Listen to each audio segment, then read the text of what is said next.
Welcome everybody back to Dong City, December 1st, 2021, episode 72, aka the Golden Thong Jason Giambi edition. We got a lot to touch on. A lot of action. Today's the deadline. Vince, what's going on, brother? Nothing much. Where did you say 72 Jason Giambi? 72. What team was that for? Cleveland. Wow. Guess we can still call them the Indians, the Guardians. Man. Okay. Yeah, that is retro.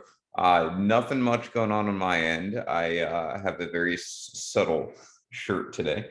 Yeah, I mean, welcome to Dong City. Welcome to maybe one of the craziest 2 week spans in baseball for not having games. We're here to discuss that. So we're going to talk about free agents here at the top of the hour, and then we're going to get into the balls controversy, which is a favorite of Dong City scandals. And then we will get to the CBA and what to expect after that. So let's get right into it here, Henry. We had a free agent frenzy the last couple of weeks. Yeah, I think people were just like, even in our own chat, I'm kind of trying to be the voice of reason because guys are just getting out of control here. I think they're getting nervous. The lockout is looming at midnight. We'll touch on that later. I just think guys are getting nervous and they're grabbing whatever dollars they can get, as much guaranteed money as possible, and they're signing in places and teams that just don't make sense sometimes. Yeah, I mean, so here we are, we kind of knew this was coming to a degree, right? Like, we knew that there were going to be guys signing early. That was reported. I'm surprised by who has signed early. We can go through that name now. Like, there's some guys I expected. I didn't think they'd have a huge market. They want to secure their money. They're going into a CBA. It makes sense. And then there's major players who already signed early. And I can't for the life of me figure out why. But we'll get into that. I mean, we can get right into it now. We have Javi Baez. We'll start with him. Real quick, before we continue, I'm sorry. I just want to hold this up. Can you see it? It's an L. That is an L. Vince, why am I holding up an L? I assume it's for the amount of money paid to Javi Baez to play baseball. This is for Marcus Crybaby Ash Stroman, right? Oh, yeah. I'm sorry. I know the news just broke before we went on the air, and I had that pettiness still in me, so I had to give Marcus Stroman that L.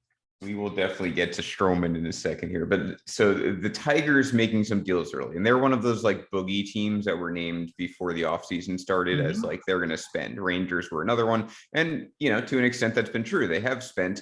They've probably spent on guys I'm not particularly interested in. One of them is Javi Baez. So, I mean, look, if you're Mario Pages in baseball life, Javi Baez improves your team. So, I'm not arguing with that. He's not a guy I want on my team at this juncture, but he's going to improve the Tigers. That's a nice signing for them. $140 million. He's 29 years old. It's a 6-year deal. I don't have a problem with that either. I think the years are pretty good. And along with him, with the Tigers, Eduardo Rodriguez, one of the first signings, lefty, starting pitcher. He got a 5-year, $77 million. So they're kind of going into this mid-tier, we'll call it, nothing over $200 million. And then, of course, I mean, those have been the two big ones for the Tigers until, recently. It's funny. I thought Erod would get a little bit more than that, honestly. Yeah, I think it was probably fair. Erod's a really weird case because he has traditionally been very durable. And then the pandemic happened. He had those kind of scary heart problems, sat out that season, 2021, great start, terrible finish. I mean, he's a lefty. He's pitched in the AL East, so you kind of expect that he can pitch probably in any other division as well. And he's going to Comerica. I mean, that's a big ballpark. So huge. A lot different than Fenway, and he's 28. So yeah, I mean, I could see it going either way. I don't think that contract's that outlandish.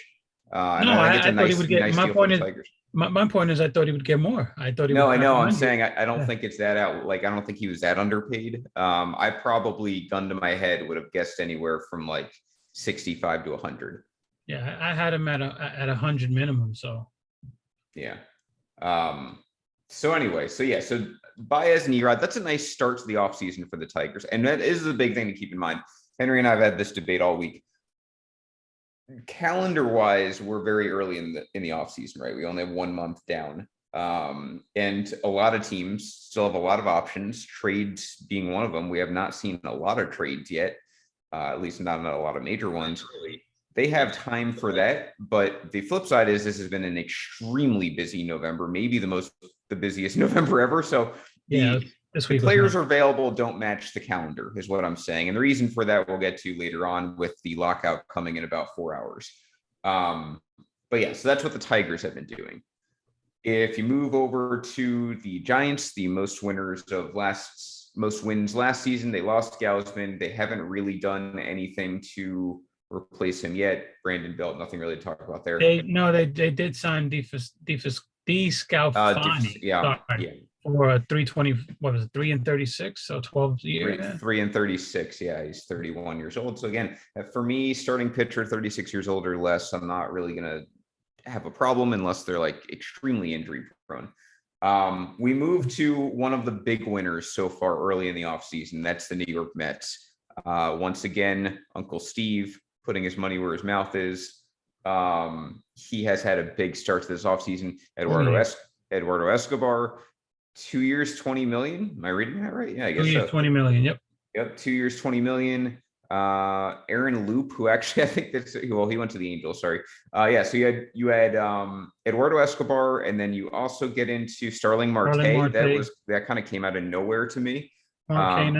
He replaces Conforto Kenya, adding more outfield depth. I like both of those signings. I don't like the Kenya move. I love the Escobar move for the Mets.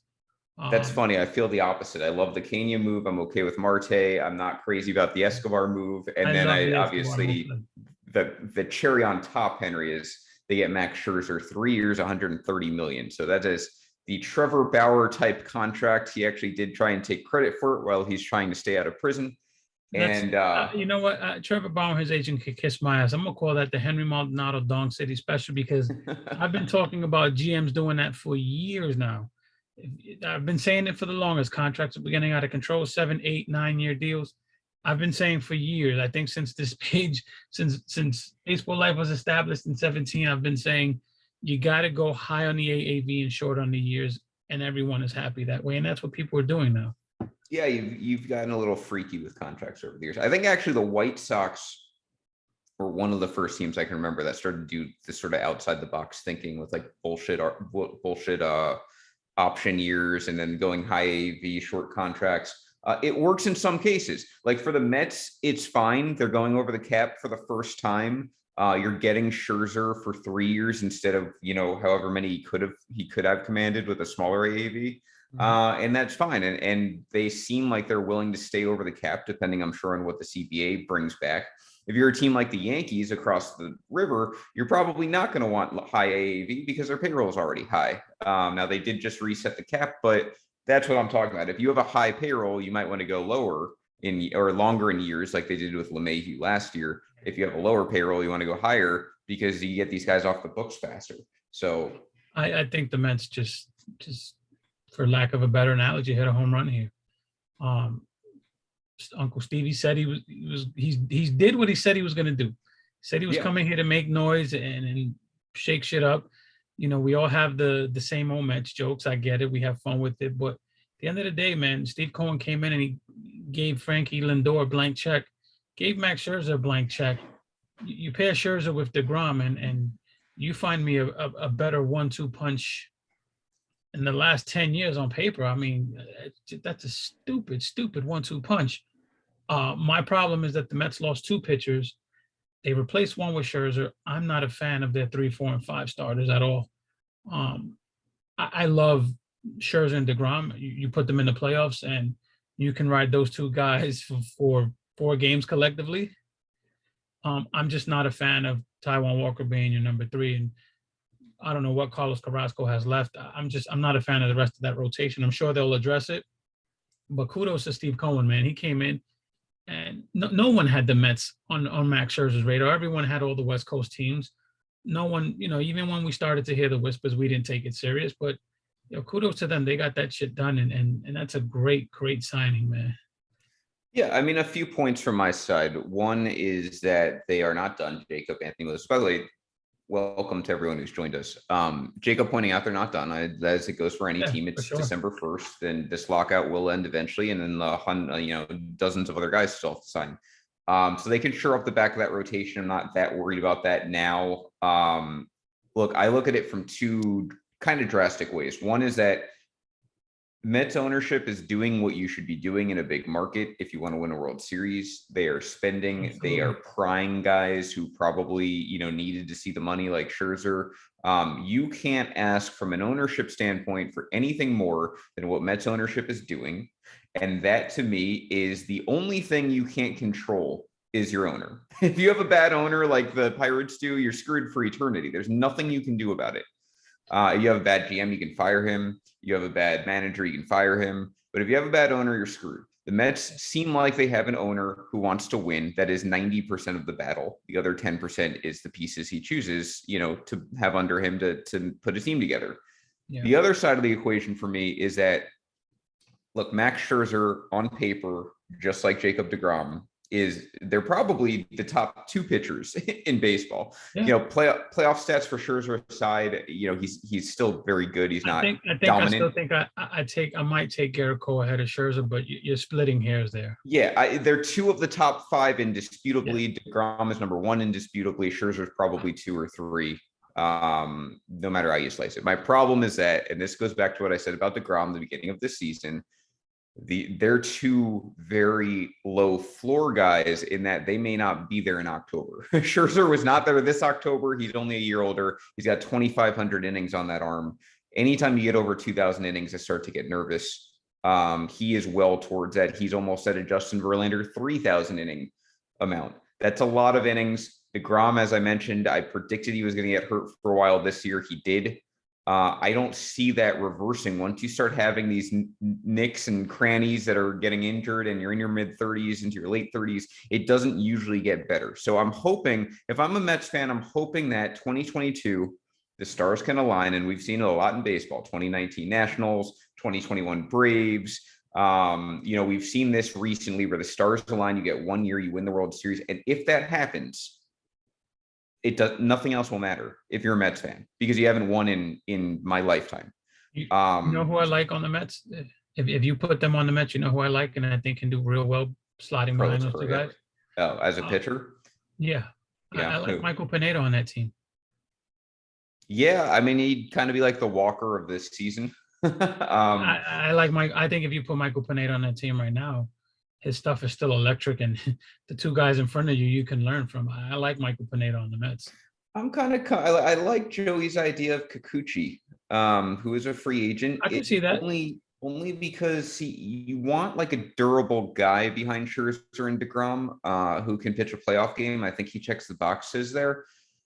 Also suggesting a trade for Luis Castillo. I honestly, and I'm not saying it's beyond that. I really don't know what the Mets would offer for him that other teams can't. Although if you have enough, if his market's not going to be small, is what I'm saying. And I don't think at this juncture the Mets could beat out 4 or 5 other teams for him. But Mets have pulled off trades before. They've done it, for pennies on the dollar. In my opinion, it's possible. But I like Kikuchi. I think that's a smart choice. Mets are in good shape at this juncture. They've got time to put it together. What is Carlos Carrasco's situation, by the way? I completely lost. Is he done or what? I think he's healthy. I think this is his walk year. Okay. So there you go. I mean, that, maybe he. But that's what I mean. He's a question mark. I mean, anything after those two guys are a question mark. They need some solid guys. I see Michael Pineda, and I like Michael Pineda on that team. The bigger issue. I wouldn't mind Pineda coming back to the Yankees. I know Yankee fans are going to think I'm nuts. I wouldn't mind that. But the Mets. Get him a better jar of pine tar and you're good. Need a deeper bullpen and you need a deeper rotation. But starting with DeGrom and Scherzer is like starting on third. So it's, there's not much to do after that as long as those guys are healthy. But that's a big question. You said bullpen, right? There's one guy out there that I think for years has had the stuff and teams have been after him for a while. Exactly. He's got 5 pitches and he was just non-tendered. And if I'm a team, if I'm the Yankees, if I'm the Mets, if I'm the Braves, if I'm these teams that can use bullpen arms, I'm going to get Matthew Boyd and I'm going to put him in the bullpen. Fuck starting. I'm going to take away 2 pitches, leave him with 3 pitches, and I'm going to put him in the bullpen, and he's going to be a lefty power guy for me.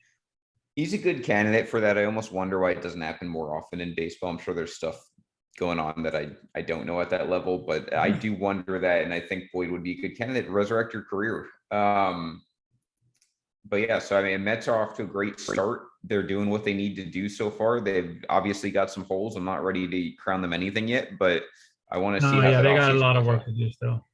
Yeah. And I'm sorry, like Sean, stop the bullshit. Brandon Nimmo's not better than Giancarlo Stanton. Just stop. Just stop your shit. Some people say things that are absurd.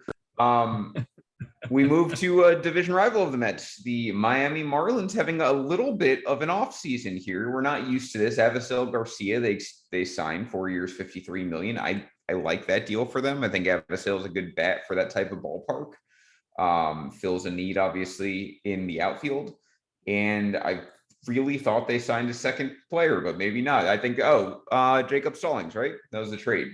Yes, that was a trade. So that's a nice trade for them Oh, too. And now they trade so they angry. trade Alfaro. Yeah, I mean a perfect fit for the Yankees, and the Marlins jump all over it, and they really didn't give up anything to get him, which I love is everything the typical Marlins. Pirates. Love everything the Marlins have done so far. The day after, I believe, the Marlins trade for Jacob Stallings, the Pirates released Colin Moran.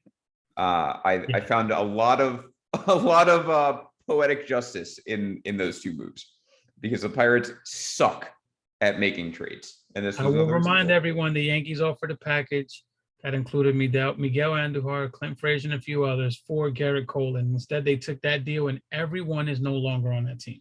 Yeah, very Pirates thing to do. They have no collateral from it, and they got rid of their best player and someone who would draw fans to the ballpark, because Bob Nutting does not care about you if you're a Pirates fan. You should have stopped being a Pirates fan a long time ago, until he dies or is fired or leaves. You ready for one of my early hot takes? Yes. Because I'm not afraid to say things that predictions go bad. You got to have fun with them, but I think this one is going to stick. Sure. The Miami Marlins will have the best rotation in the NL East. Okay. Well, look, they've Pablo, they've got Alcantara. I mean, Sanchez. Trevor Rogers should be healthy this year. Yep. We'll see. It's going to be interesting looking at the Marlins, who seem to have very young, healthy arms. Looking at the Mets, who have dominant, older arms. We'll see how that plays out. You give me the Marlins staff with Jacob Stallings as their catcher. The Marlins will have the best rotation in the NL East. Don't be surprised they have the best rotation in the National League, period. Yeah, I mean, we've been on the Marlins bandwagon for like two or 3 years now. Takes a Yankee to fix them. Yeah, of course, takes a winner. Brian commenting, I had mentioned one of my biggest pet peeves in the corporate world earlier today is saying "this is" when you're on a virtual call, and then because like everyone knows who you are, like you can hear your voice, you're highlighted. If it's on camera, you especially know who it is, but people say it anyway. It blows my mind. I found that funny. So yeah, we go to, I'm going down the list here, seeing if there's any, the White Sox couple moves, Larry Garcia, not really much to write home about, but they do get Kendall Graveman. Again, this is what the White Sox do. They just kind of add those high caliber relievers and hope that they stand against the Astros, and then they don't. So we'll see what happens this October, if anything's different. Moving to the Rangers. Another one of those teams like the Tigers, where you're like, they suck, but they're going to spend money. My most annoying thing in the winter is when you're a terrible team and you're spending money on free agents. Just drives me crazy. You have to do it at some point, but it drives me crazy. Let's be real. Who's always throwing the money around? It's the bad teams. It's always been like this. The teams that worry and they get scared and they want to bring fans in. All the bad teams are making the desperate moves. Of all the bad teams that made moves, I'm going to say the Mets are a bad team, but I think they bounce back the easiest. Detroit and Texas making these moves, they're not going to make them better right away. Detroit can be a little scary, but it's always the bad teams that make these big, ridiculous moves, which is why I keep telling you and other Yankee fans, calm the fuck down. Calm down. I will calm down when Gary Sanchez and Luke Voit are no longer on the roster. This is the hill I'm willing. If they are on that opening day roster, we got Luke Voit is as good as gone. Luke Voit is as good as gone. We know that. We are as good as signing Corey Seager. So it's, I'll believe it when I see it at this point. I have no faith in anything they're doing. Step back from the ledge, man. Relax. It's December 1st. There's so many. started on the ledge when last season ended. Once we have a deal in place, all the dominoes are going to fall. The Yankees are going to flex their muscle. You guys got to calm down. We can't sign every free agent that's out there. My concern is it's dominoes, like dominoes caliber is what they're going to do. I don't care about Baez. I don't care about Gausman. I don't think he's going to be a good fit it's good for Toronto. They need a starter, but I don't think he's going to be the Gausman we saw last year when he returned to the AL East. I agree. Graveman, they don't need. Iglesias, whatever, good for the Angels, getting the one good reliever that they get every year. Aaron Loop, I actually love that signing for the Angels. It's my favorite of all of their deals. They also signed Syndergaard. That's a smart move. Starling Marte could have gone either way. I mean, again, he replaces Conforto in the outfield. That's smart for the Mets. I could take him or leave him for the Yankees. James Paxton to the Red Sox, no interest there. Red Sox might get something out of him in 2023. We'll see. Scherzer, again, that's not the hill I'm willing to die on. I don't think the Yankees pitching is going to be the big issue. Corey Seager. Corey Seager's really like Verlander. It would have been nice that they put an offer in, I guess. I wouldn't have paid him what the Astros did, so I'm okay there. It's Seager. Seager's the one. Seager, by the way, going to the Rangers, one of their big signings. Hold on. Let me just get to the other guy. The Rangers signing John Gray, 4 years, $56 million. And they also go and they sign Seager. Now, here's where, Henry, I feel like you're going to interject in that it is 10 years, $325 million, which is an absurd amount of money for a guy who is A, not going to stay at shortstop, B, is injury prone, and C is 28, is it? 27. He's 27, but I think he's turning 28. The 10 years I can understand if you are a Manny Machado or Bryce Harper type offseason, where you are the two top dogs, and in Machado's case, the only infielder worth a giant contract.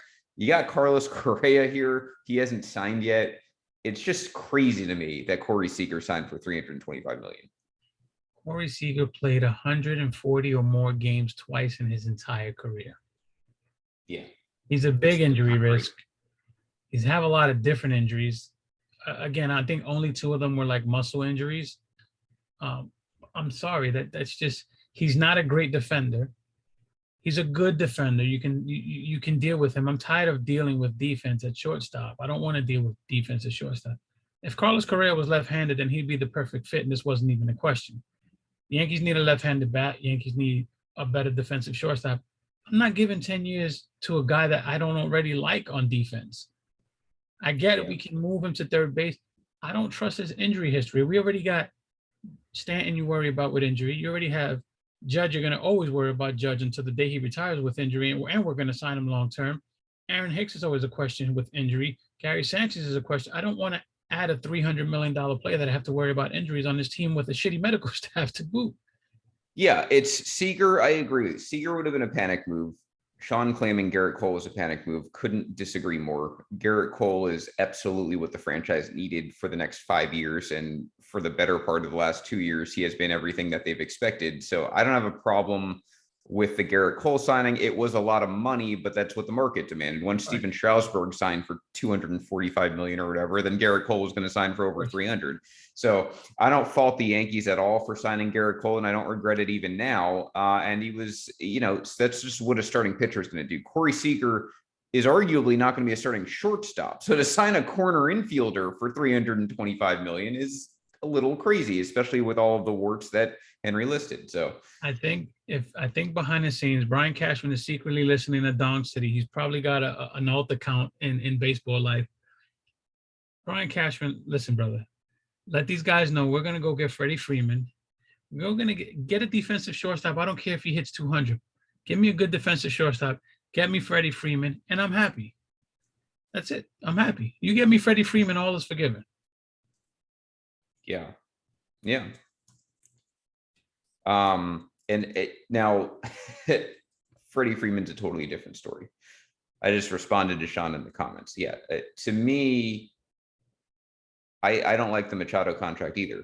I love the Manny Machado contract. I did not. Machado's a hell of a player. I would not. I was willing to go to like 240. And the Yankees needed Machado. He signs for 3. I don't like that contract either. The Seager move to me is different than Freddie Freeman because Freddie Freeman plays first base. He's going to age fine. B, he's not injury prone. C, his bat profile to me is going to age better than Seager.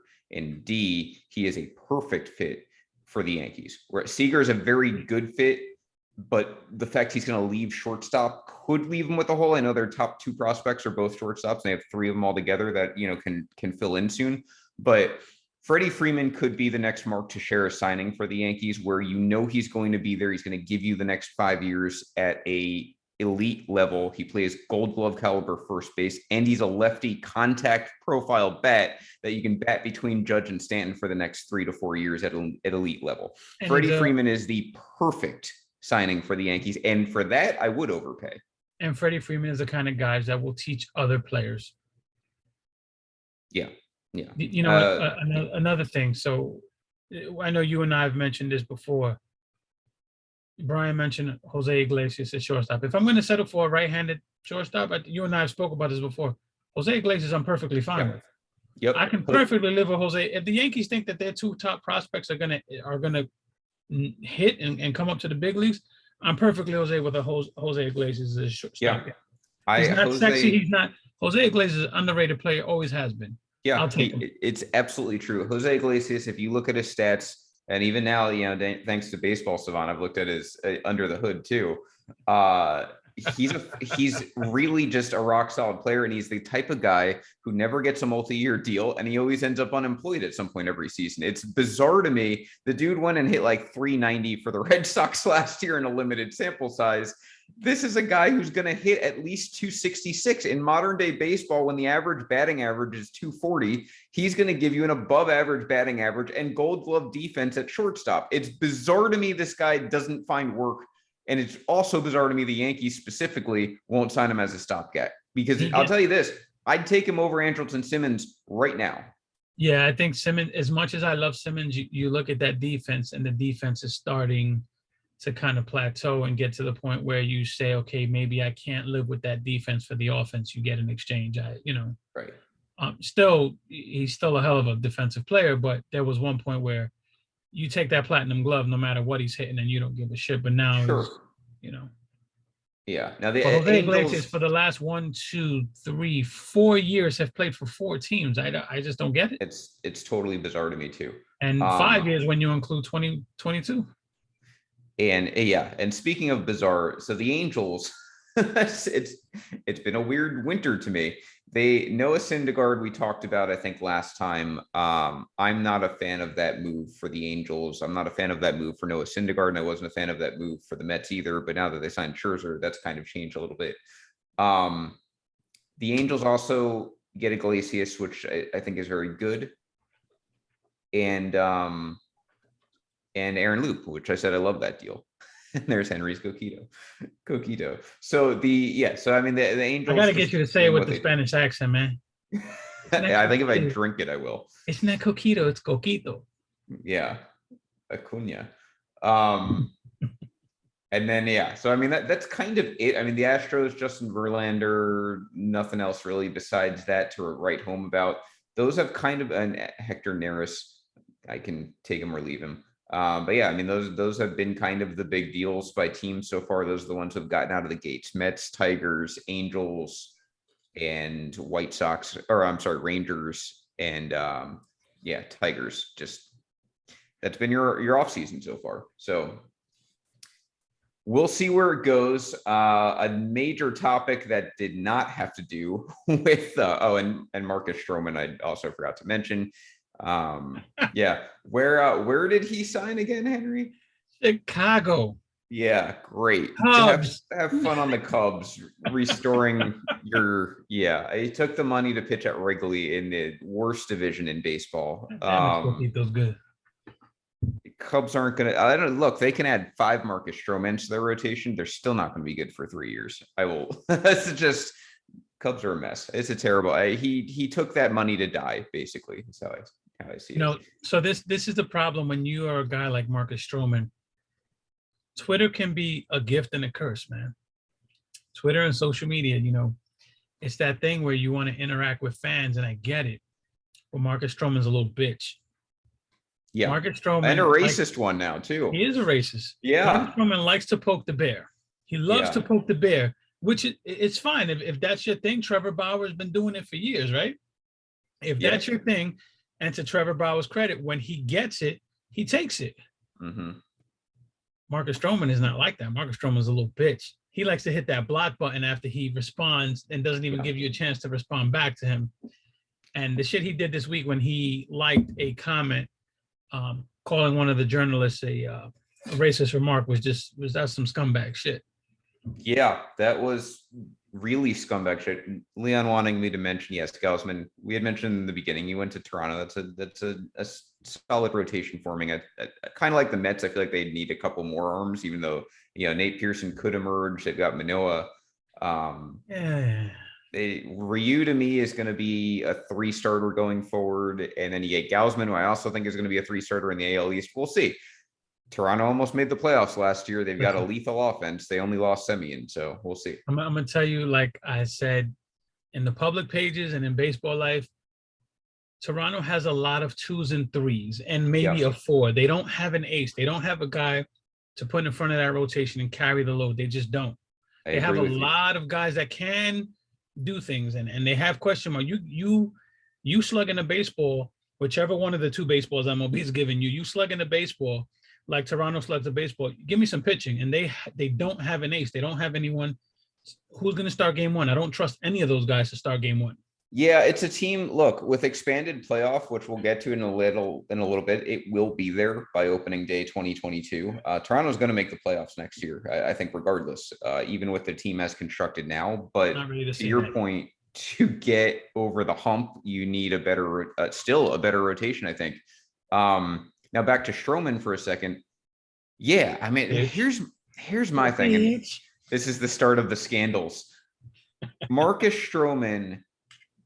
Look, there's no excuses here. You can't like that comment. That comment is a well-known racial slur. It was said about an Italian person who is probably, I know it's used for Hispanics too, and anyone really who immigrated here, but it specifically hits close to home for Italian Americans. That was something that was widely thrown at them coming to this country, my own family as well. Both guys on my shirt, I'm sure. Even if you don't know what that means, you cannot just blindly like a comment like that. It just there has to be some accountability there. If you don't know what that word means, it takes one Google search to look up 3 letters and find out what it means. And then it's going to be really bad if I like that comment. No, I didn't know what that word meant. If you recall, earlier this year, you actually schooled me onto what that was. Yeah. I thought it was a typo or a misspelling. You put me onto that, and then I did a little research, and I said, holy shit, I've never heard of this. And so, yeah, if you don't know what he's talking about, don't like it. Don't be that subtle troll. And now he's getting the backlash that he deserves from other journalists, by the way. And then to try and deny it too, like you said, it's just bitch move after bitch move. You're Marcus Stroman. I loved him when he won the WBC for Team USA because he pitched his balls off in that final game. He made up that story about his mom being fuck him. He's a little bitch. God, between the shit he stirred with the Mets to the shit he stirred this offseason to now this is like, God, just like screw that guy. Marcus Stroman cried about the Mets not signing him already when they were fucking planning and plotting to get Max Scherzer. Shut the fuck up. Tell the Mets, yo, go take care of that and then come take care of me. And now you add Stroman to those 2 guys. Now we're talking. Now he's pitching in fucking Wrigley Field. Shut the fuck up, you little bitch. Oh, and then the whole thing about allegedly begging to come to the Yankees. He doesn't go to the Yankees. No, I believe that. Oh, I totally 100%. believe it. Of course he wanted to. He went to the Mets before the Mets were good. And then he's just been butthurt for eternity ever since. Like, get over it, dude. Take your money, end up with the Cubs, rot away and die there like everyone will with the Cubs until at least 2025 and shut up. Motherfucking Coquito hitting. So let's get into our favorite scandal here, and that is balls. We're gonna be talking about balls probably for the next 20 minutes. Yeah. This is huge. Yeah, it's bad. It's unbelievable to me what happened. And this should be on every front page, so But to speak, for the here's the next thing: between the month. free agent signings and the CBA talks, this shit has somehow just been swept under the rug like nothing. They're trying to bury it. Yeah, ESPN. Not that they do any good coverage for baseball, but they're not covering it. It's something that's kind of going around Twitter, and like everyone knows it's a big deal. But for anyone who hasn't heard, the Major League Baseball admitted essentially that they used two different types of balls in 2021. And allegedly, they chose which matchups to use which balls. Some balls were lighter, some balls were heavier, meant to obviously induce power or kind of a dead ball. And basically, the way it's implied is that the uber matchups, the good matchups that you wanted to see, were the juiced balls. And the shitty matchups, like anything, that Western teams are involved in, were the dead balls. So now we have a situation, and I said this, look, this doesn't excuse the Houston Astros, doesn't excuse the steroid era. But this to me, because it's, first of all, MLB mandated, like they're the ones who caused this. Second of all, every single player, unbeknownst to themselves, was involved in this. Yeah. It's every single outcome of 2021 to me is in question. Now that we're not going to do anything about it, I was joking when I said we should take away the Braves World Series, but it's valid. Like every single matchup theoretically is in question now. I think the scandal is that big. It is that big. I don't think there's anything we can do about it. I think it's that thing where you can question any and everything. It's pretty fucked up to just say, yo, for this series, for the Yankees Boston game, for the playoffs, we're going to use these balls. And I think I read something yesterday where MLB was kind of blaming Rawlings. Yeah. Where Rawlings, like a production. Yeah, there was like a production issue in 2021 with baseball. So Rawlings allegedly used some of the juice balls from the year before without telling anyone, which is like bullshit. That didn't need to be said. MLB confirmed that they were the ones picking and choosing what games to use the balls in. So it's bullshit. Yeah. I mean, if they weren't being snakes about this, they would have laid out a plan. These are when the balls are being used for which teams. I got you. They motherfucking used the juice balls for every Angels game, and that's where Ohtani was getting his shit from. Look, I said it yesterday. Look at all of the controversies this can cause. Ohtani starts hitting home runs in April or whenever it was. They want to push the MVP narrative, so they start using him in every single game he's hitting in. They're using the juice balls. He ends up with 40-something home runs and not much else. The Red Sox in the playoffs, all of a sudden you got boring-ass, low-rating Tampa Bay Rays, best team in the AL, playing the Red Sox, and all of a sudden the Red Sox go on this unbelievable historical run of home runs. Tampa's not going to match it. I know they had a lot of home runs in the regular season, but you let the Red Sox start doing that. I mean, that's an angle. The Houston Astros, who knows? They're always involved in terrible things. It's the Jacob deGrom games early in the season, not to pick on deGrom. He's got a sub-1 ERA. Were they pushing that narrative to see how dominant he could be with balls that don't travel as far? It's just not fair. I know Pete Alonso talked about it earlier in the year, and we kind of was like, whatever, but he was right. I mean, these guys they're fucking with players' contracts and stats and outcomes when you just can't do that. And Joey said, come at him. Houston Astros World Series is valid. Joe, you keep fucking with me. I ain't sending you no coquito. And by the way, for those just joining, I'm not saying any of those scandals actually happened. I'm just saying these are the amount of things that could have been the case that could have been ineligible to me in 2021. We're never going to know, or at least I doubt we'll ever know. But you can go at it from all of those angles. The Blue Jays down the stretch, they started scoring 9 runs a game come late August. They were dead in the water. All of a sudden, they started hitting home runs. That's good for baseball. Vlad's MVP candidacy. That's good for baseball. Robbie Ray's Cy Young candidacy. Yeah, all of whatever. They want to have the Blue Jays compete with the Red Sox and Yankees. That's good ratings. And all of a sudden, the Blue Jays are hitting home runs every day for 4 at a time. It's just you can go unlimited angle. The Braves. The possibilities are on this for sure. Yeah, maybe they didn't want the Astros to win the World Series and have that come back in their face again. So they start, Obviously, the Astros are playing. I would argue. I would argue the opposite. I would argue MLB probably wanted the Astros to win. I mean, that in a vacuum, it kind of kills the theory and the argument. You know what I mean? If they they could win, theoretically validate. Yeah, I hate that argument. It's not the same team. It's not the same. But I get why that would be an argument. What's the old adage? Perception is reality, right? Yeah. So yeah, I mean this is a massive, massive scandal, and it's one that I really hope MLB is held accountable for and has to address. And it's one that I'm sure, by the way, maybe the most boring part of the CBA. This will be in it. Pete Alonso, to his credit, said it last year early in the season. They're screwing with the balls. I believed him because I believe every MLB conspiracy. And this is going to be in the next CBA. They're going to be you have to let us know the status of our balls. It's crazy. Stuff like that, equipment. Imagine that being a fucking arguing point. Like, that's just stupid. The fact that even the type of baseballs has to be collectively bargained is asinine. And even beyond team results and individual player results. I mean, this is every single player's stats. What's to stop MLB from targeting guys like Correa and Seager? Now, granted, they got their money, so it's a loose argument, to start having them use the dying balls. It's just, you can go with any conspiracy theory you want, and MLB invites this type of stuff because they are responsible for this type of stuff. Yeah, that's my problem with it. I can come up with 15 conspiracy theories, just like you could do for the pandemic right now, because MLB enables it. They are a slimy organization, and they're doing it again. Remember when we had Bud Selig and everyone wanted him to be fired? Yeah, that's ridiculous. Who would have thought that the guy replacing Selig would just be a fucking disaster?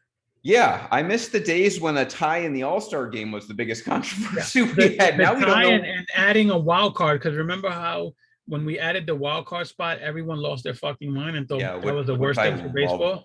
From day one, by the way. It's crazy.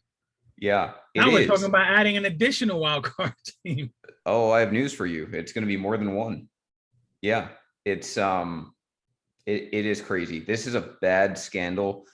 And I almost wonder to a degree, and we can get into the CBA here. This is going to be ugly. We've said for like 2 years now that it's going to, since Dong City started January 1st, 2020, we've said the CBA, when it expires, is going to be ugly.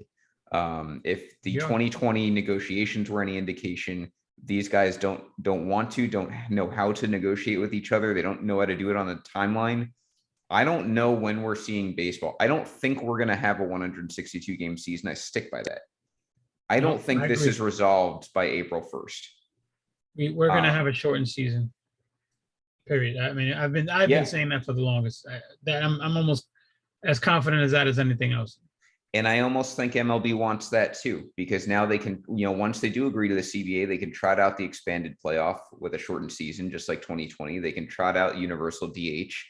They can trot out some, even if they change arbitration, it seemed like the way I read it, both sides are okay with 29.5. You automatically become a free agent, which I don't understand why owners are in favor of that, but maybe it's so they can sign them to less deals and kind of just escape long-term contracts. But what I was saying with that is that if you want to have an experimental year and test this stuff out, like, a shortened season is going to do that. They're going to see real quick what the returns are.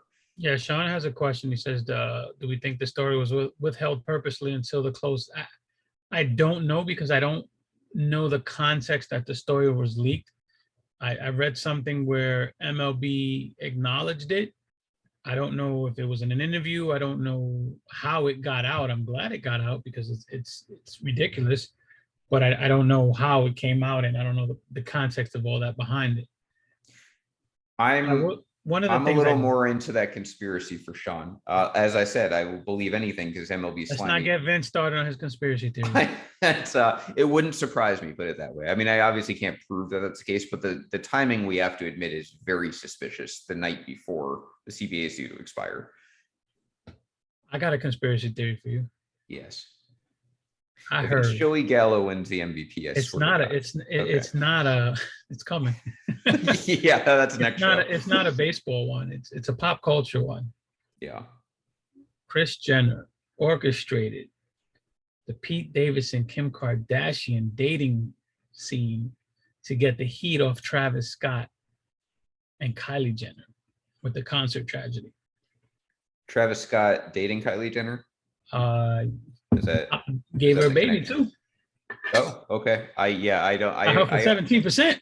I only know 3 of the like 17 Kardashian sisters, intimately. But yeah, look, I'll buy it. The Jenners. What I can tell you from everything I've read on all sorts of different sites is that they're very cunning. Both Chris and the other one, who I can't. I'm honestly drawing a blank. This isn't like a transgendered insult. But yeah, turn into a pop culture podcast. The artist formerly known as Bruce and Chris are both in, from what I hear, very, very cunning and deceitful like that. So it wouldn't surprise me. I'm just saying, I heard it on the radio, and I usually laugh at conspiracy theories, but that one made me stop for a second and think. Caitlin, thank you. Yes, I could see it. Yeah, totally. I would buy into that. Joey with the assist with the right spelling too. Yeah, that was impressive. He got the Y. Ricky comes in with the wrong. I thought it would have been a K. Yeah.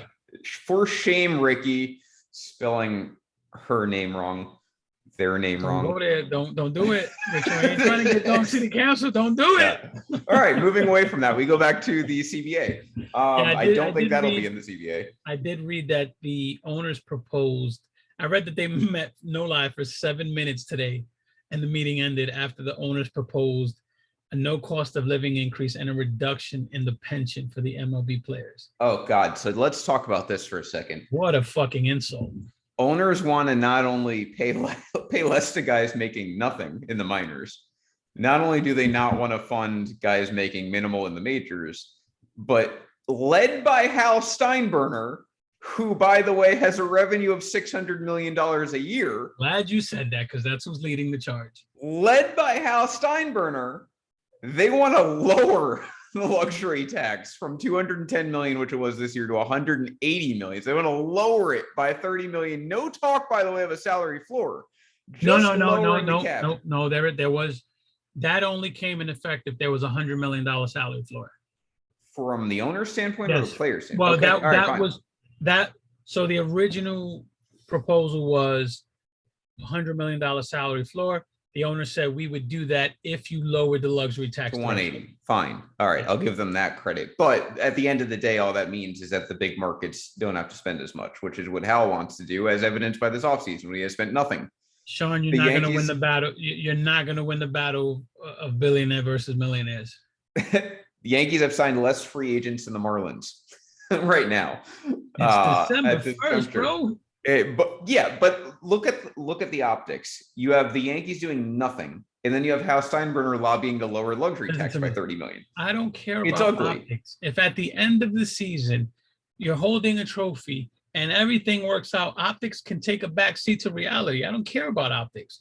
I don't care that every other team is signed. The Texas Rangers, the Detroit Tigers signing guys to fucking over $500 million in free agent contracts doesn't move me. That doesn't do anything. It doesn't move me in 2028.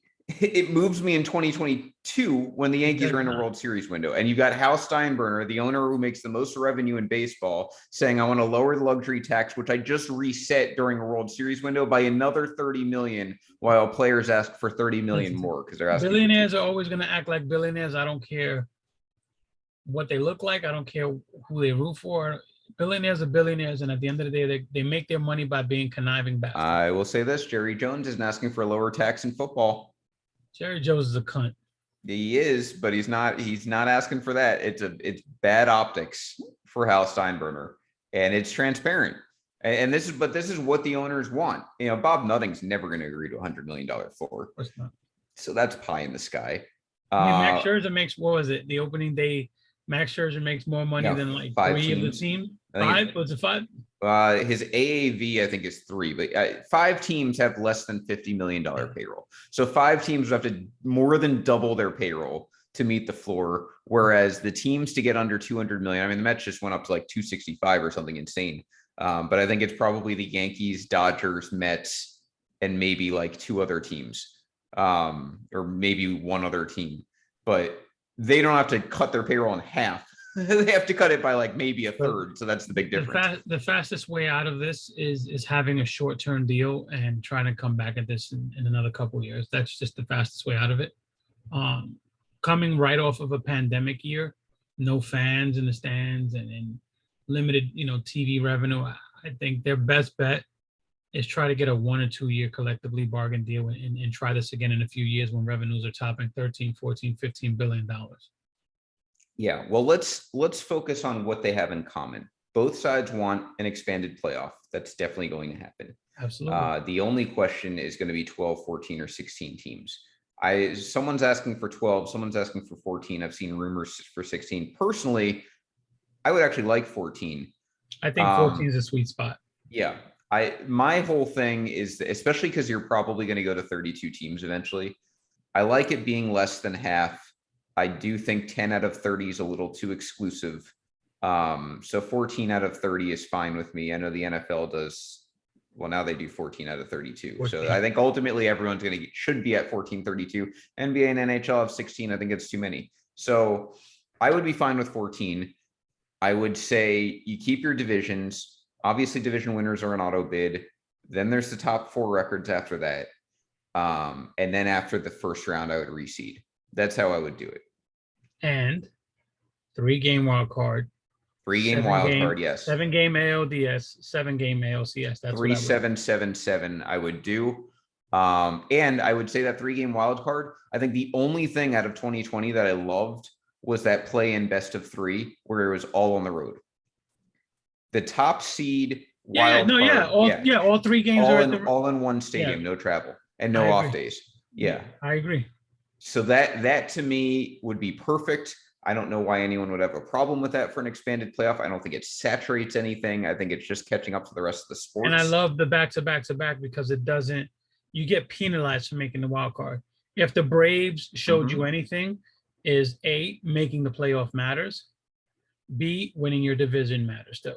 Yeah, you would have to do game, off day DS. Because that means your ace is going on 3 days rest if you win, no matter what, and that's the penalty. But then you should reseed, in my mind. You should always reseed. It just makes too much sense. Yeah, so that's how I would do that. The other thing they have in common: universal DH. If you are still hanging on to pitchers batting, it's ending. Yeah, we said it was going to end. We said that 2021 at worst would be the last year you see pitchers hitting, and I think we're going to be right because I think 2022 universal DH is coming. There's already teams negotiating with Nelson Cruz. Yeah, I saw that in the NL.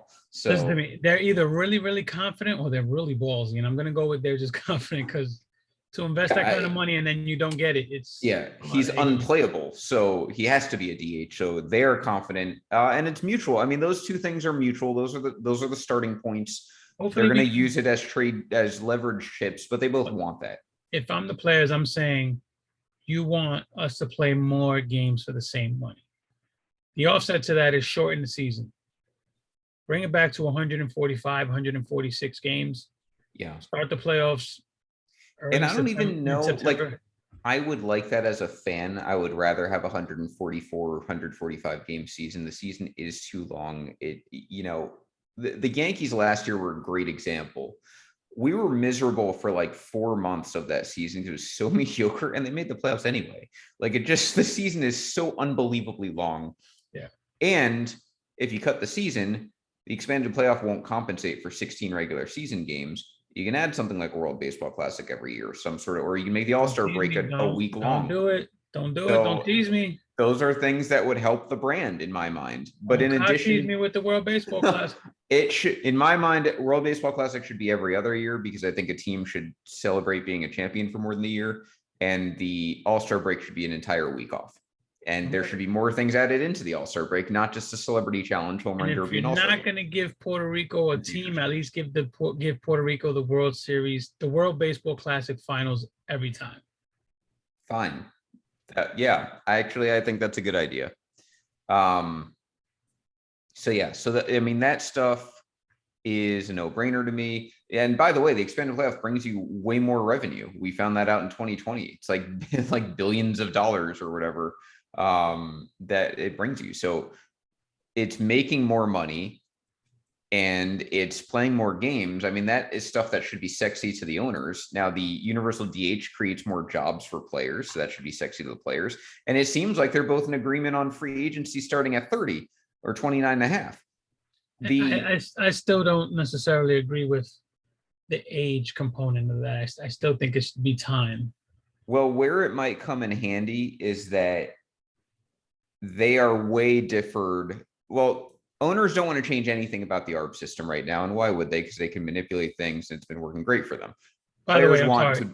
On that, if you're the players, you have to find a way to get rid of the Super 2. Yeah. You have to. Well, that they essentially want to cut a year of pre-ARB, is how I interpret it. They want you still have a Super 2 situation.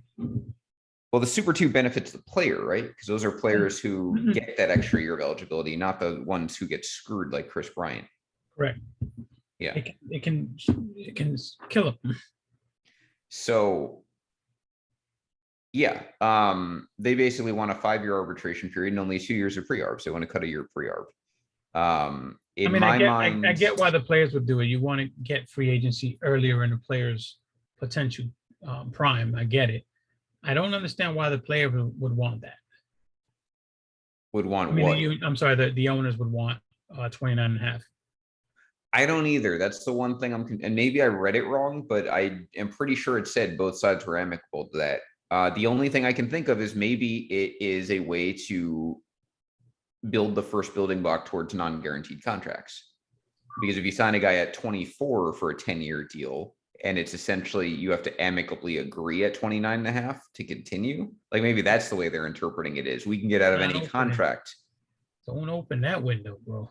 That's not yeah. Well, that's what I'm saying. So that's not going to happen. I would be shocked if the 29 and a half thing happened. If the players somehow lost guaranteed contracts, you just blow up the whole fucking union. They'll never let it happen. It can't happen. Yeah, but I'm saying that would be. This is we see this in politics all the time. It's you do something seemingly innocent or very minor, and then you just keep doing that over the years, over and every time the CBA happens, and then eventually get to non-guaranteed contracts. So it wouldn't surprise me if owners did that and then manipulated it, is what I'm saying, just like they did in 2016 with basically everything in the CBA. So that's what they're up against. I mean, there's a lot of money being made, $10 billion plus in a normal year. And basically players want a bigger piece of that pie and owners want to spend less. It's a tale as old as time. And I will always be on the player side. They are the talent. Of course. They sacrifice their body, their time with their families, everything. This is our annual reminder that if you are the type of person who sides with owners in CBA negotiations, you are a moron. Just a total idiot. He means asshole. Yeah. Any word you want, because that is capitalism in a nutshell. Is these players have all the leverage in the world because they can do something owners can't. Not anyone, but many people can own a baseball team. Yep. And they hire people to do the jobs to run a baseball team. Players play. The superstar players do something no one else on the planet can do. That's why they get paid that much. So to say that they should not be paid that much and owners take on more risk or whatever bullshit, I don't know how you can say owners take more risk when players physically play. Like if they tore their ACL tomorrow, it could ruin their career. The shittiest of players that we can sit back and say this guy's a bum is a fucking all-world athlete who runs laps around anyone else. Like the worst player in baseball is like a world-renowned athlete. You know what I mean? Yeah. Yeah. And it's crazy because people are like them shitty players like Brandon Nimmo, them guys are I'm just kidding. It's crazy because people are like, well, in my job, if I asked for a pay raise, I'd get fired, which I'm like, first of all, look, I'm in that industry. That's not the case 99% of the time. Yeah. And in this climate now, you can literally walk down the street and just get another job if that happens. So no one's doing that anymore. But even if that were true and you felt like, okay, I want to compare myself to a player, why would you want that player to get paid less? It doesn't make any sense for your own life. Like, why do you want that to be the norm just because that's your norm? The other argument I hate is it's a kid's game. Like, no, shut the fuck up. It's a $12 billion industry. It's a game played on a $12 million industry. Yeah.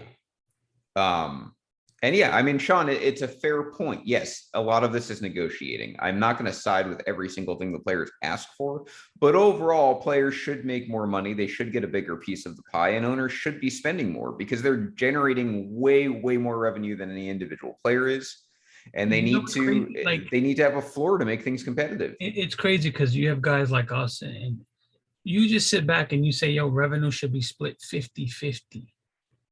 And I think everyone would be happy with that 50-50, not 49-51, not 50-50 is more than fair for both sides.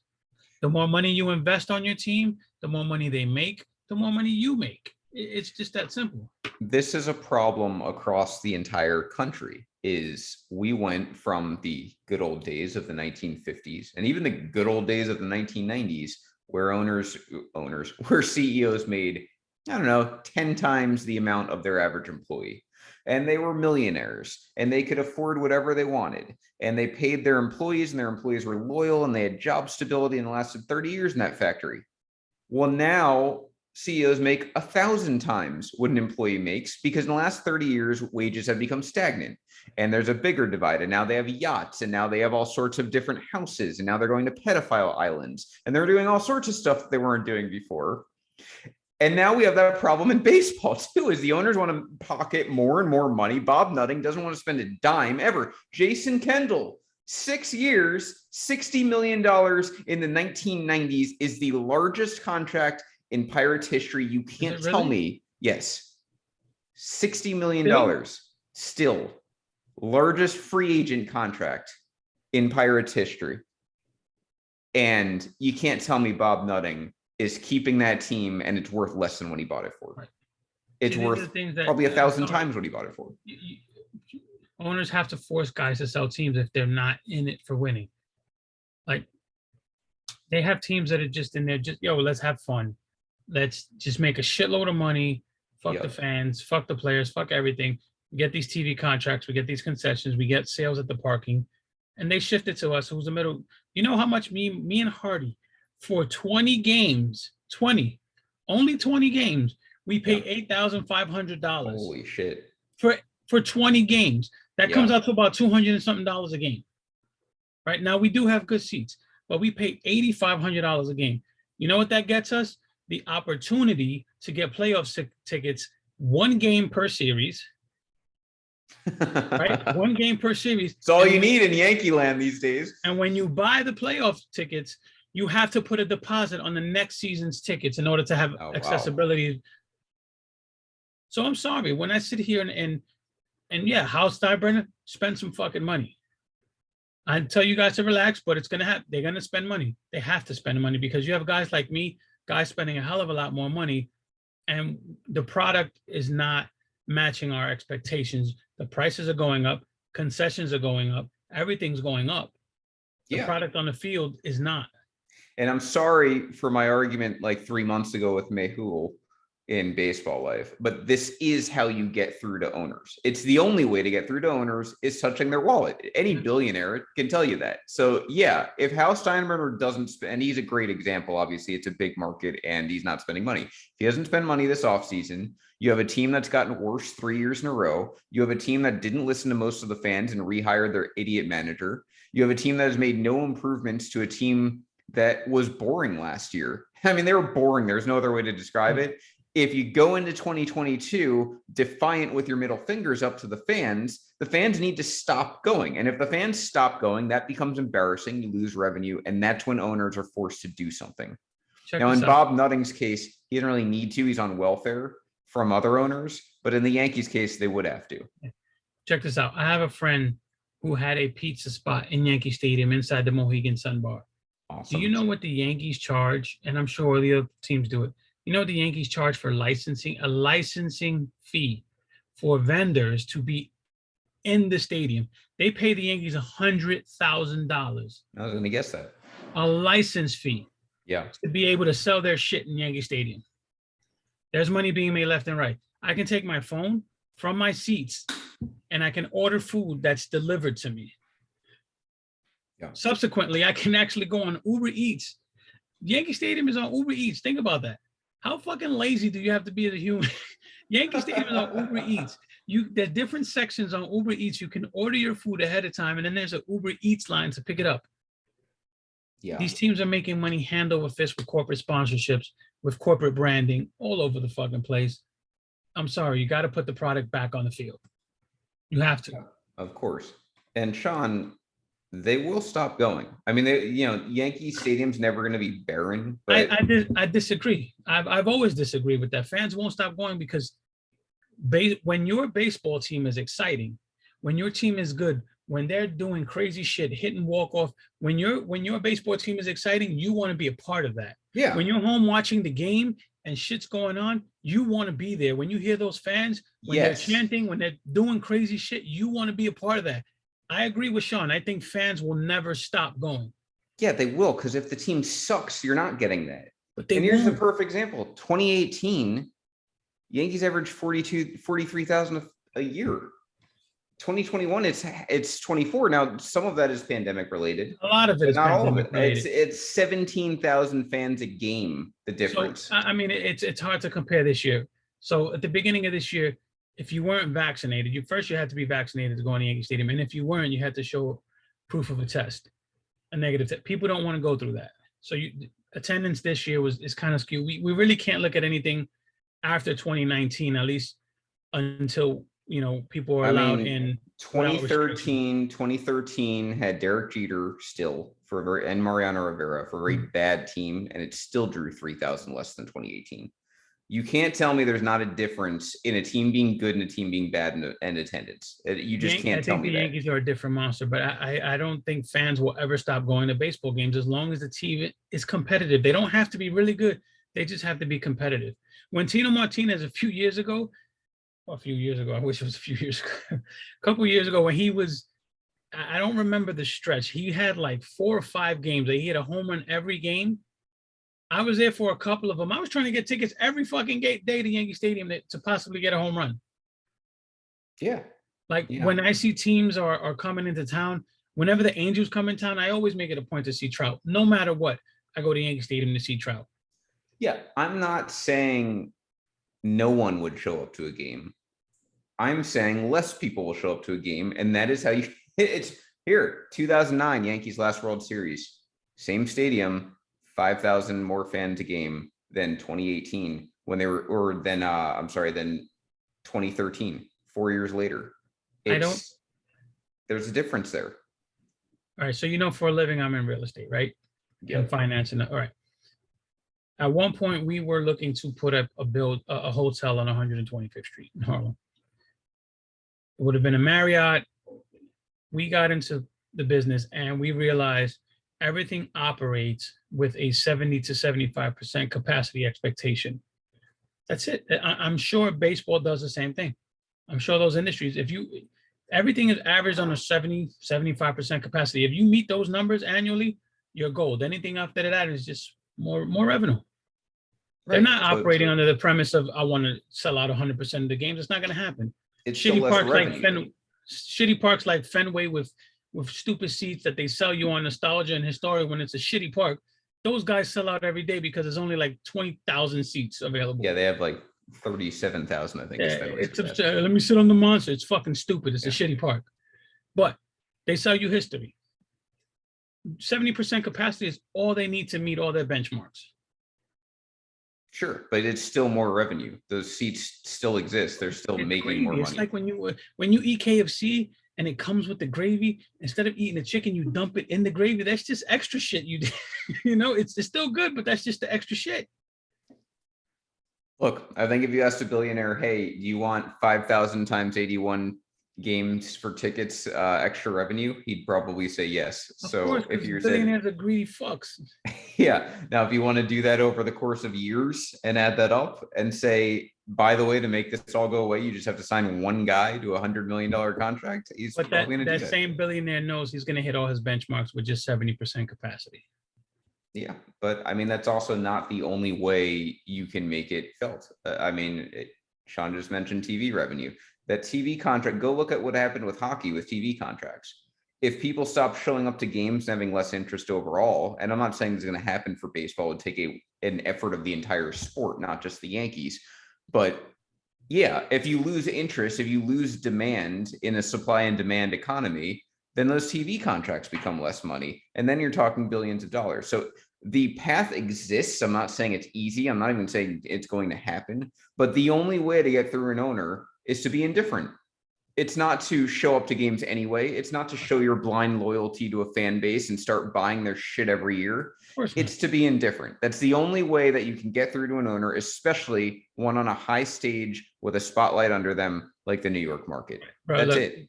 there's only a handful of owners in all of sports that you can genuinely say, yo, that dude cares about his fans. Say what you want about Jerry Jones, he's one of them. Yep. Mark Cuban is another one. I'm drawing a blank right now. George Steinbrenner, when he was alive, was one. Yeah. There's guys that just care about their fans and they want to bring a championship to their city. They didn't give a fuck about money.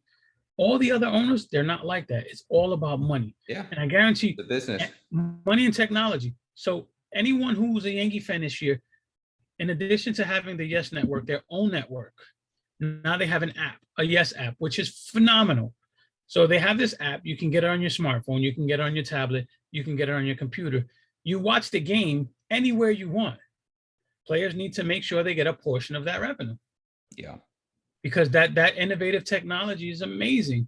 Those views count towards viewership. And Sean's right. TV contracts are bigger and better because of shit like that. So I can watch my Yankees. If I'm on vacation and I'm in the Bahamas, I can watch the Yankees on my phone through an app or on a tablet. I don't have to be stuck at home anymore to watch them. I can watch them on the go 24/7, watch highlights, watch all the stupid shows they put on. Players got to get that revenue too. Absolutely. So we'll see. Strap up, strap in. There's no more player moves. So there's nothing more that's going to happen from now until whenever this ends. We only have the CBA from here on forward.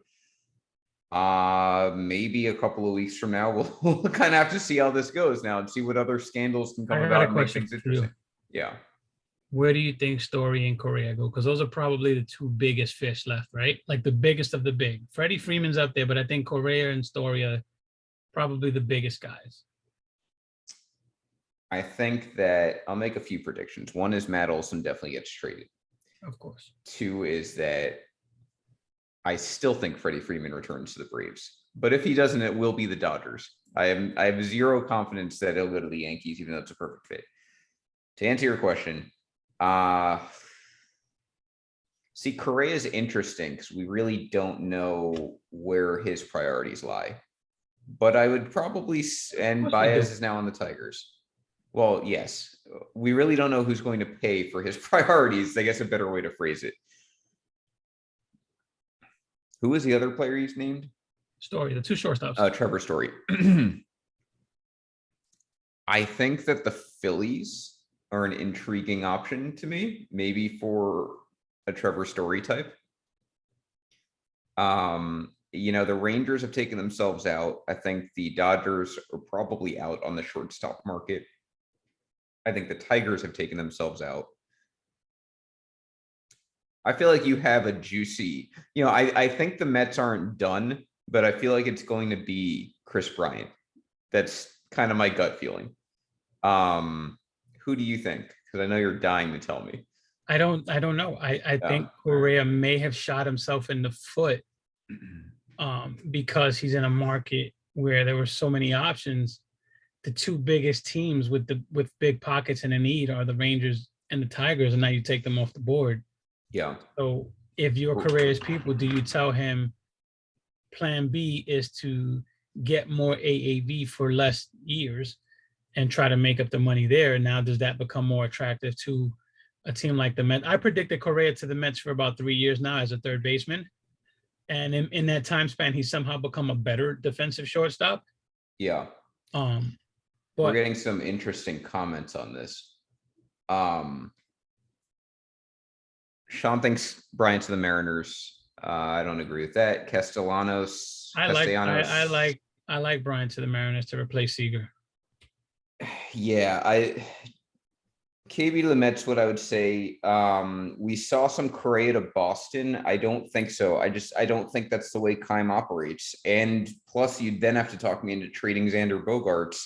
I know that he's a free agent, I think, after next season or the year after. I can't remember, but it doesn't make any sense to me. That's not what Keim does. I mean, I know it's what the Red Sox do, but that's not what he does. I would be shocked if Carlos Correa went to Boston.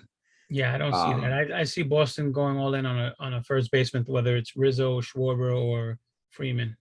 My thing with I can see Correa going back to Houston, although I don't think Houston would spend that money either, unless his market really died. Trevor Story's interesting to me because I think his market would open up a lot more if he moved off shortstop. Like someone said, Story to the Dodgers. He's not replacing Trey Turner. He's a really good defensive shortstop. He is, but the adage there is, you're a good shortstop. You're also a good center fielder. You're a good second baseman. If it comes to that, he may be able to play to find a place where he can be a shortstop, but that would probably open up the market for him. I kind of agree with Joey. I agree with Joey. I think the Angels land one of the big shortstops because everyone Story to the Angels, I can buy a lot. Yeah, I can buy 2 West teams getting both of them, the Astros and the Angels. I think that story to the Angels makes a lot of sense. That's a type of player the Angels would sign, so that makes a lot of sense. And Correa staying out west would be interesting. I mean, it wouldn't shock me, I guess. I just don't really know where. Yeah, I guess. The Red Sox. Here we go. Hey, let's have some fun with it. I mean, they just fucking spending money left and right. Correa to the Padres. I don't know. He's not going to solve their problems. But by the way, everyone's saying Xander moving off shortstop. Fine. I don't think he's a long-term shortstop either. But he is definitely for 2022 when the Red Sox just opened their World Series window. And also, where are you moving Devers? Because you're not going to demote Dahlbeck. Like he had a great year. I did read somewhere that Boston and Devers are having some issues signing a long-term deal, which doesn't surprise me. Look how they botched the Mookie Betts thing. Well, so that is a time Keim would trade someone is if he can't get a long-term deal. But I don't think he would then replace it by signing Correa. I was going to say, if that's the case, you sign your own guy and you keep your own guy. Yeah.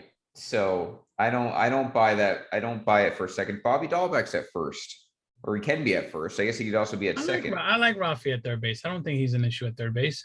Yeah, I think it kind of kills his value if you moved him over to first. I don't like it. I mean, I see the thought process. I just don't agree with it. I don't think that's going to happen. I know the Red Sox were looking for a first baseman. They had Schwarber. Maybe he goes back. I doubt it because he's not a first baseman. But I don't see Correa being the solution that makes those dominoes start falling. You think the Yankees are in on Correa on a lesser deal? No, they're not going to go anywhere. That would be great for the media. The media would eat that shit up. You can talk me into the Yankees signing someone this winter because I tend to agree. Like they have to sign someone this winter, but you can't talk me into them signing Correa after they just let Seager just walk somewhere else. I mean, but Correa is better than Seager. It's not even close. But he's right-handed. He's Seager also injury prone. I get it. It's look, the Yankees drew the line in the sand. They made their bed. They're not going to spend big on a shortstop. They believe in Volpe. They believe in Peraza. I believe that. And part of me is okay with that. I mean, this is what we begged for. If you were a Yankee fan from 2011 to 2016, you were dying for them to operate this way. You were so tired in 2005 to 2008 of them trading everyone for old guys all the time. So on one hand, I'm like, yeah, if Volpe and Peraza are the truth and they're both blue chip prospects, if they're going to pan out, great, hold on to them. I'm fine with it. And I don't mind if they don't go big on Seager. I do mind, though, if they don't improve other aspects of their team. And I don't want to hear about how there's a weak catcher market because 3 guys I might have liked already left. Tucker Barnhart went to Detroit. You had Stallings go to the Marlins. And I really believe Yan Gomes would be better for this team than Gary Sanchez. And he just went to the Cubs for like 7 cents. No. That's Gary Sanchez fatigue speaking. It is Gary Sanchez fatigue speaking. I'm very fatigued by Gary Sanchez being terrible on defense, not being able to hit above 200 and striking out 180 times a year. That's what I'm fatigued by. I think, listen to me. I think Joey's onto something. He said Correa to the Mariners. Mariners, I can see that, man. I thought about that very briefly. I was like, Mariners, they're probably not done yet. I like that, man. You talk about a lineup that includes Adam Frazier, Crawford, Kyle Lewis, Jared Kelenic, and now Carlos Correa, Mitch Haniger. That's something, man. Yeah. John pointing out Contreras to the Yankees in a trade. I do think, here's what I think about the Yankees. I think they're going to sign someone to something. That's a free agent. I think they're going to make one big trade. I couldn't tell you if it's Olsen. I couldn't tell you if it's Contreras. I couldn't tell you if it's an outfielder. I couldn't tell you any of those things. But I think they'll make one big trade. I think they'll sign a free agent. I think they'll probably sign an arm or two that are kind of under the radar and not marquee. I'm going with true Brian Cashman. His history. He's not trading for Luis Castillo. There's something that's happening that no one sees. No one thinks of. It's not on the horizon, and he pulls a rabbit out of his ass, and people are like, "Holy shit, that's a good trade." That's what's happened. It's happened before.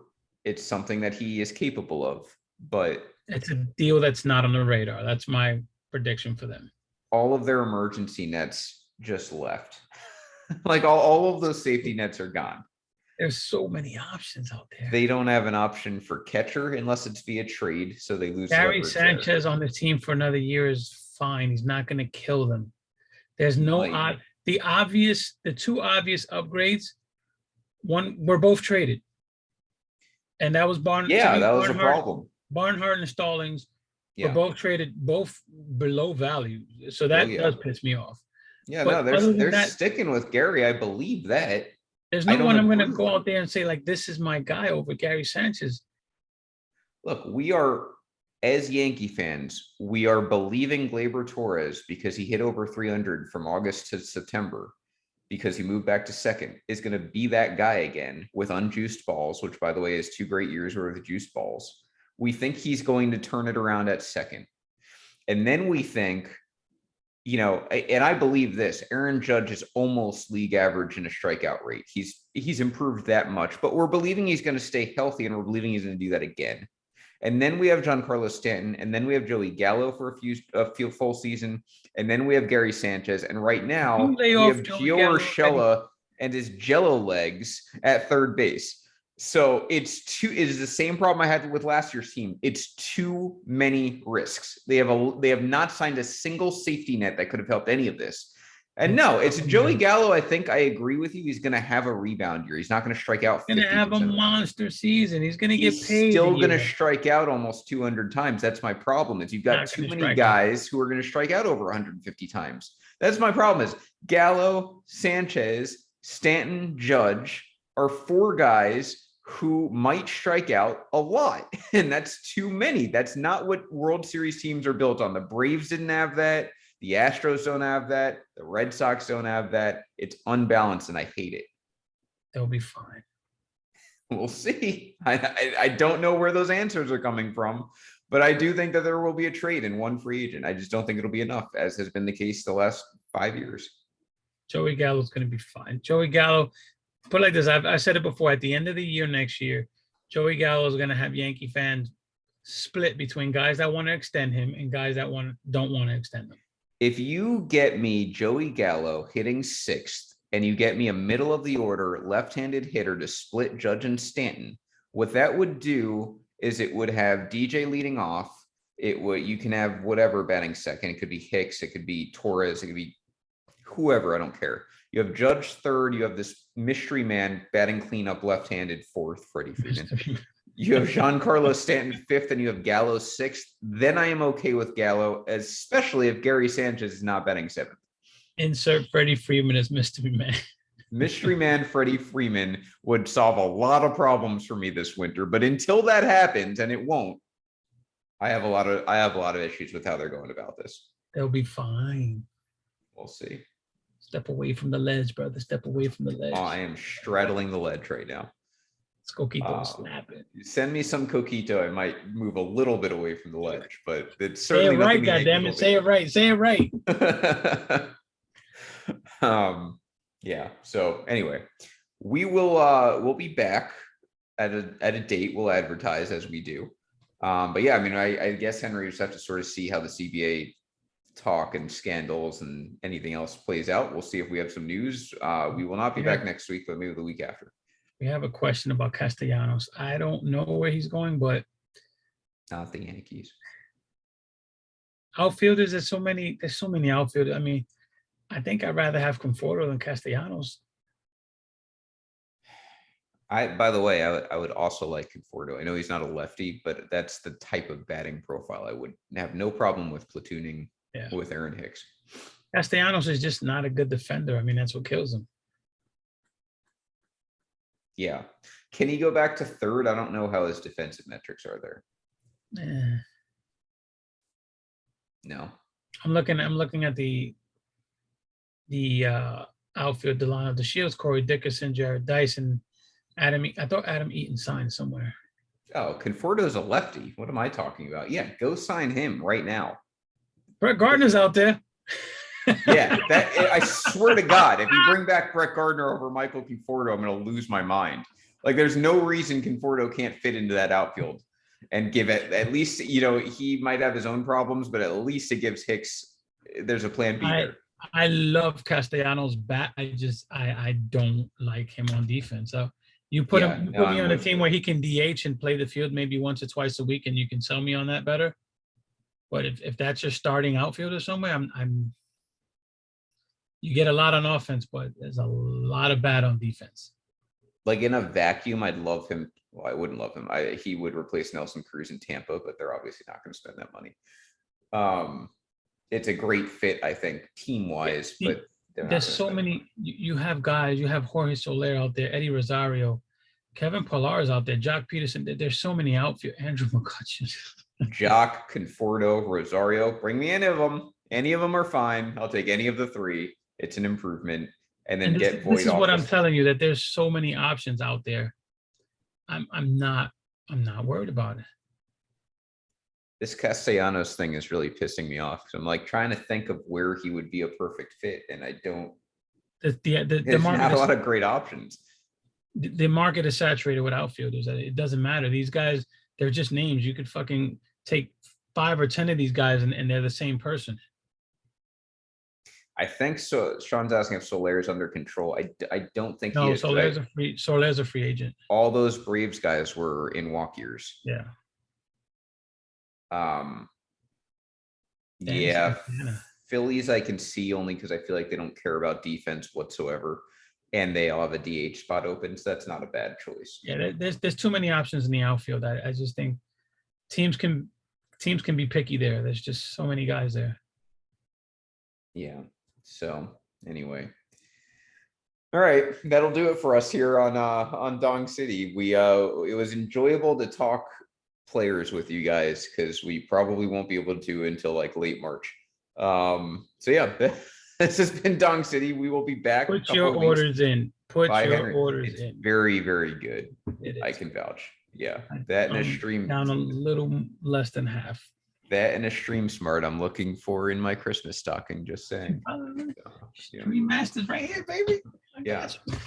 Send me that because I swear to God, if I have another plug, man, I'm the plug. I tried to watch Knicks Nets last night and like really wanted to, and it would not stop freezing. My like illegal stream that I have just driving me nuts. Plug, man. Hate it. All right. This was good, man. This was good. I like this. Thank you for joining us. Join us next time on Dong City. We'll be back 8 p.m. Eastern on a Wednesday. We will let you know when, and everyone have a great night. Dong City, bitches.